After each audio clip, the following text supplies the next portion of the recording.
जम्मू कश्मीर सरकार की तरफ से चाइल्ड लेबर के खिलाफ सुप्रीम कोर्ट के कानून के मुताबिक कदम उठाए जा रहे हैं। कश्मीर के अंदर भी, जम्मू के अंदर भी और डिस्ट्रिक्ट लेवल पर जो चाइल्ड वेलफेयर कमेटियां हैं, बच्चों की फलाह बहबूद के लिए काम करती हैं, चाइल्ड लेबर से बचाते हैं, मजदूरी से या भीख मांगने से बच्चों को बचाते हैं, वो काफी सतर्क है, काफी मुस्तैद नजर आ रही है। नतीजा ये कि जम्मू जिले के अंदर अलग अलग जगहों पर जो बच्चे विभिन्न कामों में, अलग अलग कामों में लगे हुए थे, उन बच्चों को एडमिनिस्ट्रेटिव पार्ट पर आज बचाया गया है, इनको रेस्क्यू किया गया। 38 ये नाबालिग बच्चे हैं, 38 नाबालिग बच्चे। आप अंदाजा लगा सकते हैं।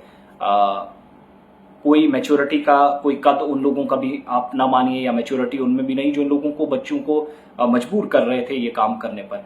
तो ये जो नाबालिग थे, अंडर एज थे, कानून के मुताबिक 18 साल या 17 साल के आसपास कम से कम होते तो शायद चीजें समझ में आती, लेकिन उससे भी कम थे और अलग अलग जगहों पर, होटल्स में, ढाबों में, कारोबारी इदारों में, बिजनेस एस्टैब्लिशमेंट्स पर, शोरूम्स पर और इसके अलावा बाकी कामकाज में लगे हुए थे। कई बच्चे भीख मांग रहे थे। 38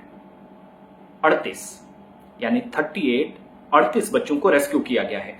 डिप्टी कमिश्नर जम्मू सचिन शर्मा की तरफ से हिदायत दी गई, जिसके बाद कार्रवाई हुई और डिस्ट्रिक्ट वेलफेयर, जो चाइल्ड वेलफेयर कमेटी, जो बच्चों के लिए गठित की गई स्पेशल कमेटी होती है, उसने कार्रवाई की। अलग अलग जगहों पर ये छापे मारे गए, सर्चेस चली टीम के साथ, साथ साथ गाड़ियां चल रही थी, एम्बुलेंसेस चल रही थी कि जहां से बच्चे पकड़े जाएंगे उनको साथ लिया जाएगा। बहुत सारे बच्चे ढाबों पर हमने देखे, इस अवस्था में थे, इस हालत में थे कि वल्लाहुल आलम, मैं आपको नहीं बता सकता, ऐसे हालात थे। और ऐसी सूरत हाल थी उन इलाकों के अंदर पर्टिकुलरली जहां पर ये बच्चे काम कर रहे थे। कोई हेल्थ एंड हाइजीन का कोई यहां पर नामो निशान नहीं। साफ सफाई के बदतरीन निजाम के बीच इन बच्चों की जिंदगियां खतरे में डाली गई थी। और फिर कई बच्चे जम्मू में अलग अलग जगहों आपने देखे होंगे जो भीख मांग रहे थे या भीख मांगते, उनको मजबूर किया जाता है।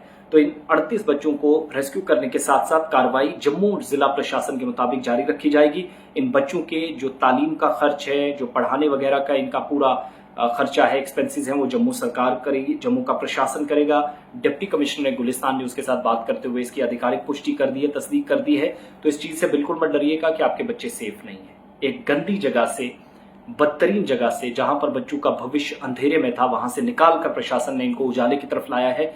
तो वो मिनज़ ज़ुलुमाती इलन नूर, अंधेरे से उजाले की तरफ, वो ऐसे ही लोगों और ऐसे ही एरियाज और ऐसे ही वाकयात के लिए सटीक आयत है, जिसका मफहूम है कि अंधेरे से उजाले की तरफ।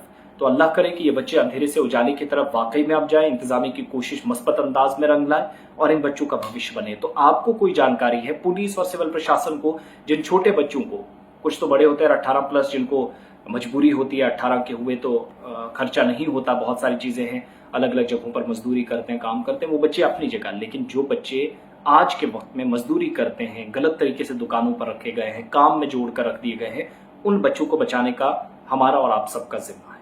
तो इस काम को भी करिएगा, सवाब समझकर कम करिएगा। कई लोगों की जिंदगियां बच सकती हैं आपकी एक शिकायत की वजह से, और ये बेहतरी के लिए है। कोई चुगलखोरी नहीं है, मुनाफकत नहीं है, झूठ नहीं है, फरेब नहीं है, प्रोपेगेंडा नहीं है, किसी तरीके से कोई फ्रॉड नहीं है।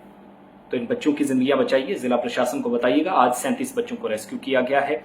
हो सकता है कि कल मजीद बच्चे आप इसी तरीके से बर्बादी से क्या जहन्नुम में जाने से पहले उनको आपकी एक शिकायत, आपकी एक अवेयरनेस कैंपेन या आपकी एक बात उन्हें बचा सकती है।